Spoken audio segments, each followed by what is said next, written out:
Текстилната компанија Алкон, чии работници пред неколку месеци протестираа поради отказните решенија, до 30 август е во стечај. Според работниците не добиле ништо, освен уште едно горко искуство. После 4 месеци случајот Алкон Текст на оставените работнички на принуден одмор и неисплатени плати. На ден 38 заврши со стечајна постапка која траеше многу кратко, 20 минути. За сите овие месеци единствено што успеавме да постигнеме е спогодба во која што учествував јас како представник на работничките, вкупно 22, да добиеме отказ од деловни причини, преку кој можевме да оствариме право на паричен надомест од Агенцијата за вработување. Експресниот стечај во случајов на Павлина Коларове и донесе, како што тврди, серија од неправди. 62 години напуни за пензија.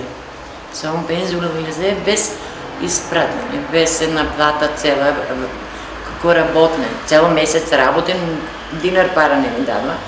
3 месеца на 70% и оттаму ништо не доби. На одмор ме пушти и оттаму ништо. Директно одам у пензија, значи у пензија отидов без никаква пара од нина страна. Освен што не добиле ништо, за нив најголемото разочарување е изгубената доверба во сите институции. Сакаме да не чуат институциите дека постоиме, дека се залагаме и се бориме за нашите работнички права. Одговор од институциите, значи, нема, толку сме разочарани.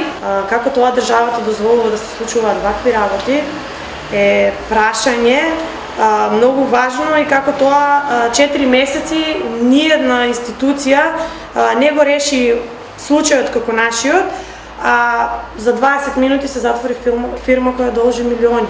На овој начин и практично случајот Алкон завршува, а во него беа инволвирани 22 отпуштени работнички.